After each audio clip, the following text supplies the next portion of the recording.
Hey guys, Jay here. Welcome to Models and Memories Weekly, episode 22.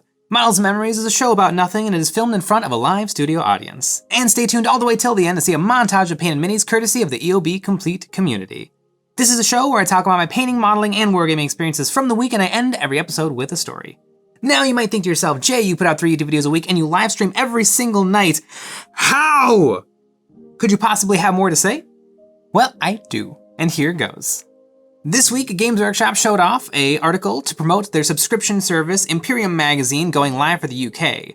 And this has brought up a tangled web of lies and deceit. Just kidding, but it is weird. Y'all might remember Imperium Magazine. It did the rounds way back in mid-April. There was a live subscription for the magazine in the United States, and the website was a little bit confusing, offering an ambiguous number of magazines for an ambiguous amount of money, but it was still pretty cool and people were hyped, and rightly so. Tons of people subscribed, everyone was talking about it, all the YouTubers talked all about the value and is it a worthwhile subscription, and then on one day, just boop, the website changed from a live service taking orders to a page that just said, thank you for your interest, this magazine will be going live in about a year. And people were confused and people didn't know what was going on with their subscriptions or if they were gonna receive any product or refunds. But everything seemed to just kind of die down, and it seems like, as best I can tell, some people got product and some people got refunded. And that was kind of it until now. Now, this company, which is not actually Games Workshop, it's Hatchet Publishing, I suspect that this initial thing that happened at the beginning of the year was actually just to gauge interest, which seems very sneaky and shady. But I think it was just to gauge interest because it's not like they were getting usable data from Games Workshop. Because remember how many Beast Snagga boxes they printed versus how many people wanted to buy Beast Snaggas? So presumably they put it live and they got everybody to sign up who was gonna sign up. And then they, jerked them around, and so now they're gonna go build as many boxes as they need so that they're ready to really launch. And I actually think this is gonna work out fine for them because it's not like us wargamers get upset about being jerked around. I mean, it's not like anybody who was probably gonna get this is not still definitely gonna get this. But it turns out this whole Games Workshop subscription magazine free model service is nothing new. This is actually the 3rd subscription magazine of this type. Mortal Realms, the Age of Sigmar flavor of this service, launched in January of 2020 and is currently on issue 79, and it's pretty badass. £9 gets you a magazine with some articles and painty, who cares, but really what you're getting is heavily discounted Games Workshop stuff.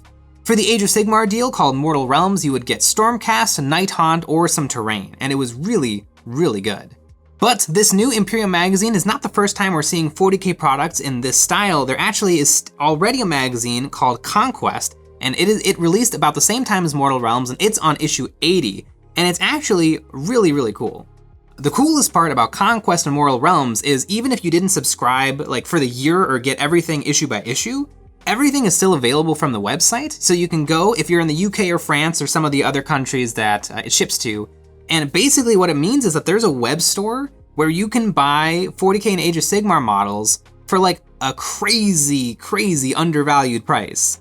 In one issue of Conquest magazine, it came with 2 Chaos Spawn, the normal number of Chaos Spawn, and that was for £9, and Games Workshop currently sells that same box of 2 Chaos Spawn for £27.50. So a third of the price, and you get a magazine, who cares, but I think you also get a paint, so it's a pretty epic deal.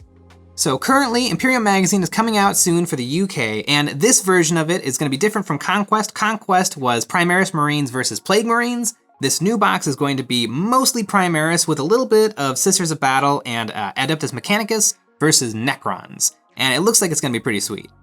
But let's talk about what really matters. When is this magazine gonna come to the United States? Well, the website still says, thanks for your interest in Warhammer 40,000 Imperium, the collection will be launching early 2020. And you can put in your email and you'll be notified about the launch. But this is actually pretty exciting, and I'm hoping it's gonna be along the same lines as what happened previously with the Age of Sigmar and Conquest 40k version of the magazine that came out. The US version of the magazine is probably gonna be a little bit more expensive than the UK version, but it seems like it's still gonna be a pretty good deal, and you're definitely gonna wanna keep your eyes open on what comes in each magazine and snipe the magazines you want to get the same boxes you would normally get for a big discount. If you zoom in on the main picture where it shows off all of the models that are gonna be released down the line, one of them is Reboot Day Gilliman, which is a $60 mini And so if that comes in this magazine for under 20 bucks, that is a steal. And probably what he really should cost. But even though it seems like it's gonna be great value, you have to remember that, once you've subscribed, it's gonna be pretty expensive, and not every deal is a great deal. A deal is only a really good deal if you want everything it comes with. If you end up buying 2 for the price of 3, but you were only gonna buy 1, you only needed 1, they just fleeced you for an extra purchase. So plan accordingly, but if it releases the same as the previous versions of this magazine released, you're gonna be able to grab just the issues you want, which is pretty cool. Another really cool thing though that the article brings up is that these magazines are gonna be available from Warhammer stores, which is actually pretty cool and makes me think that going to a Warhammer store might actually become worth it, because you can go to a Warhammer store and get a real 40K product for under $20, which is pretty crazy, because currently there's no real reason to go to a Warhammer store because you can get the same product for 50% off from most other places. But if you can actually go and get these magazines and you'd save on the shipping cost, it's actually kind of cool.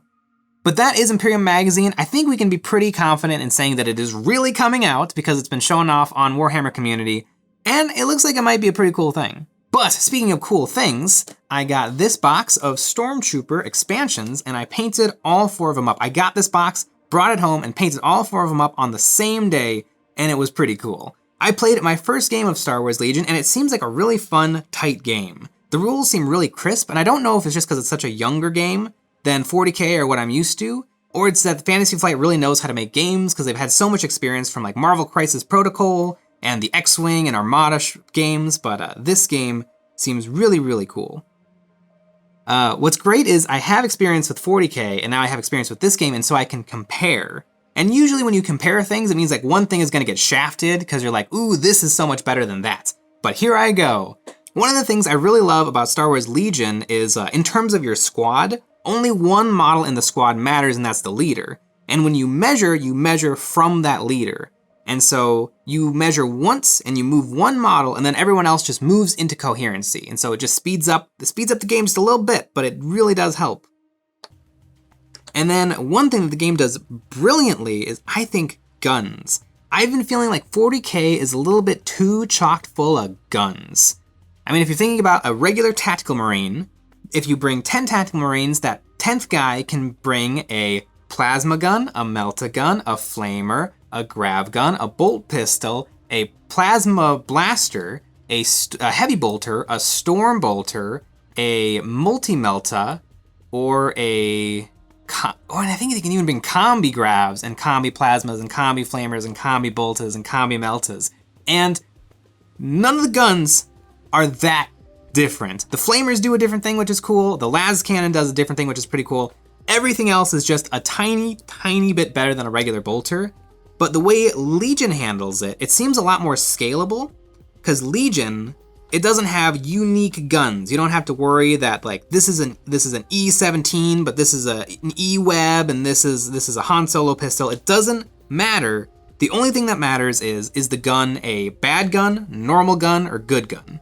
Because it just tells you what dice to roll. And they have 3 different types of dice for attacking and defending, and you just roll whatever dice it tells you to. So it doesn't matter that Krennic doesn't have a super cool Krennic blaster that is strength 8, AP -2 with the really cool special rule that he wounds orcs on a 2-up. None of that. His gun is just okay. You roll 2 okay dice when you shoot his gun. And I feel like that really simplifies things. It also means that you don't really have to worry about like, oh, make sure you know exactly where that guy is, because his special gun is gonna be different than this guy's special gun, and all the rest of them have normal guns, but I feel like the gun overload, or the weapon option overload in 40K is kind of a butt. And I almost feel like Games Workshop agrees with me a little bit, because with these new Primaris releases, we've been seeing not as many options. Like you can't, in a Primaris Intercessor Squad, which is the direct sequel to the classic Tactical Marine Squad, you can't bring special weapons except for on the Sergeant. They brought that in, but it's not that big a deal. 1 grav gun in your squad of Tactical Marines did nothing. I promise you it did nothing. I remember the only time it ever really mattered was back in 6th edition when I would bring Black Templar Crusade squads, and I would be able to bring a plasma gun, a combi plasma gun on the sergeant, and then a las cannon. Plas, las. It was a pretty kind of broken strategy, but it was all the Black Templar players had at the time. It was the only thing that made us good, but it never mattered. A regular squad, all with regular bolt guns, is fun and interesting to bring, and it works great. Although I guess Games Workshop doesn't agree with me because they put so many guns on the Primaris vehicles. I have 2 Redemptor Dreadnoughts, which is the Primaris version of the Dreadnought, and I believe it has 1 arm gun, it has a secondary arm gun, it has a anti-air gun on the top, it has storm bolters on the chest, and is that all the weapons? 4 weapons? I feel like there's a 5th hiding somewhere on that model. But it becomes a bummer because, okay, it's time to shoot my Dreadnought. Roll 1 set of dice, roll a 2nd set of dice, roll a 3rd set of dice, roll a 4th set of dice, roll that 5th set of dice, I can't remember if it has or not, and they all do about the same. Except for like the Plasma Blast gun is not incredibly different from the Gatling gun, which is not incredibly different from the Storm Bolters, which is not incredibly different from the Icarus pod. It all could have probably boiled down into one good gun somewhere on the model. But, and I mean, it's sort of fun to have so many guns, but at the same time, if you shoot that with that unit 5 times in a game that lasts 5 rounds, I mean, that's a crazy amount of dice. That's probably gonna do just some damage. So anyway, Legion is way better than 40k. No, I enjoy both, but I am enjoying Legion a lot. I think it's a really interesting and unique rule set, and it feels like a game that really could be played competitively because there's a lot less shenanigans. Like when you measure something, instead of taking the tape measure and moving with each model, and we all kind of fudge it because it's just easy. You take a template, you put it in front of the guy, you move him to the other side of the template, and there's no funny business that could possibly happen. You move along a template versus a tape measure, and all the wonkiness that comes with that. But I'm really enjoying Legion, and the models paint up quick. I've been really, really enjoying it. And this box was 16 bucks. Good luck getting a Games Workshop expansion for 16 bucks.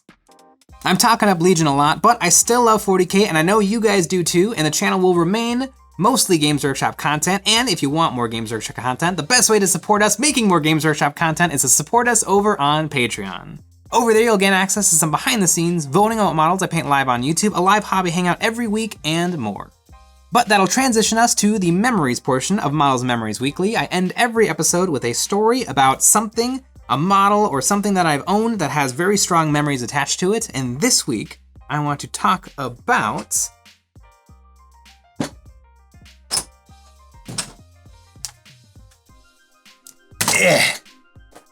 This is not a real gun. YouTube, do not demonetize this video. This is not a real gun. This is an airsoft gun. It is a SVD Dragnov, and it is my BB gun from growing up. And it is spring powered, and I painted it because I can't leave anything else. I can never leave anything good enough. I actually had several airsoft guns, and this is the only one I didn't break. But I painted all of the grips with this splotchy red Technicolor effect because I spent hundreds of hours playing Call of Duty Modern Warfare 2 with my neighbor. And I never took this gun in game because I wasn't good at the game, and so I couldn't use the snipers. But I had this BB gun, and I painted it red because if you were medium good at Call of Duty Modern Warfare 2, you could take the red camouflage on your guns. And I was medium good, so I could take the red camouflage on my guns. But I really like this. It is very neat. It is still full of BBs. I haven't played with this in 10 years. But I remember I didn't play with this that much because the bolt is really, really heavy. I am a grown adult and I'm very strong, and that's a bummer to pull back. I remember when I was a little kid, I could only play with this for about a half hour before I no longer had the strength to pull this all the way back. Okay, good. But the reason I was thinking about this the other day was I was thinking of Call of Duty Modern Warfare 2, which I used to play all the time on my Mac because about a year ago you could actually still play it. Since then they have dropped 32-bit support and I can no longer play most of the games I own, which is very sad. But I was thinking about this giant gun, and this project I had on the back burner, I was going to buy toy versions, like little tiny doll versions of my weapons from Call of Duty Modern Warfare. I used the UMP, because that's what you start with, and the AA-12, because that's also what you start with. But I got pretty good with it, and I wanted to buy those 2 little action figure guns from China and build a little diorama that would kind of be my memento of all of those years and years and years of playing Call of Duty Modern Warfare 2. Eventually, the people I bought them from never shipped them out, and I got refunds, and that project kinda died. But recently, I've discovered that there is a company, I think called Goat Gun, which makes a tiny baby replica of this gun. And I was thinking of maybe acquiring that toy and then painting it in the exact same ways I've painted this massive toy. And then maybe I sell this, but keep that one. Because I do like this thing, it is very cool. But I can't have this, look at it, it's ridiculous. I mean, it looks like a gun. It's ridiculous, but I do love it though. There's many, many fond memories of, you know, pulling back on this thing and then firing into the grass, and then eventually getting all tuckered out so I would just make pew pew noises because I could no longer, work the actual action. Good times shooting. I would take a soda can and I would shake it up real good, and then I would go stand on the other side of the yard, and it would take 10 tries because it's not even accurate. I mean, it shoots little BBs, but I would eventually hit it and it would sort of explode a little. And that was the height of entertainment when I was a child. Well, I guess Call of Duty Modern Warfare 2 was the height of entertainment, but eventually I would get kicked off of the system, so. But that is my memory, and pretty soon this will be gone, but maybe there will be a new, much smaller version of this memory in my collection soon. Oh, Call of Duty Modern Warfare 2, I will miss you, and maybe one day I will own a not Mac system that will one day be able to play your games once again. Who knows, maybe I'll get to play it with this particular weapon. I don't know if they still have them in the games or not. Everything new seems very alien-y and spacey, but maybe.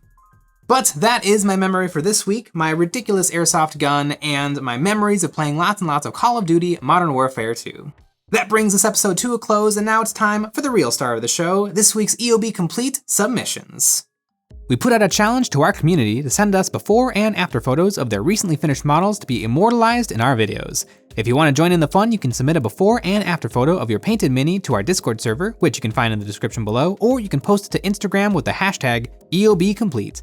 Without further ado, let's look at and get inspired by what the folks have finished this week. A Chaos Plague Terminator by Naratias, some Deathwing Terminators by Moose Cleaves, a Primaris Chaplain on Bike by Ocho, 4 40k Armies by Shark, a Yndrasta by The Happy Heretic, a Little Goblin Wizard by Matta's Tabletop, a Warcraft Troll by Tabletop Tips, a Space Marine Pin by The Simon Monkey Lobotomized, a Custom Nurgle Demon Prince by A Mummified Potato, a Chaos Soul Grinder by Erebus, a Blood Angels Captain by Dreech, a Necromunda Goliath Zerker by Gustavo S., a Primaris Redemptor Dreadnought by Special Cheddar, a Primaris Lieutenant by Backup 1452, an Inquisitor and Retinue by Joe Dracos, a Librarian and Terminator Armor by Lucifer Hawk, a Tau Gunner by Mezreg, some Imperial Guard Heavy Weapons Teams by Just Make Stuff, an Orc Knob on Smash a Squig by Stinky Pete, a Stormcast Eternal by Sir Smashy, a Squad of Necron Warriors by Not Mike, some Genestealer Cult Brood Brothers by Squid Cultist 002, some Tau Pathfinders by Opaka, a Primaris Reaver Eliminator by Ryan Y, an Orc Holding a Wog banner by Idit, a Blood Bowl Player by Peter Martin, a Night Lord's Redemptor Dreadnought by Flimbo the Dude, and some Star Wars Legion Super Battle Droids by Inferno the Dragon. Congratulations to everyone for a job well done. It's no small feat to get paint on minis, and you all should feel really proud. Nothing gets the hobby juices flowing like finishing a project, and we all thank you for sharing your work, motivating us and the hobby community to paint our plastic. Thanks for sharing.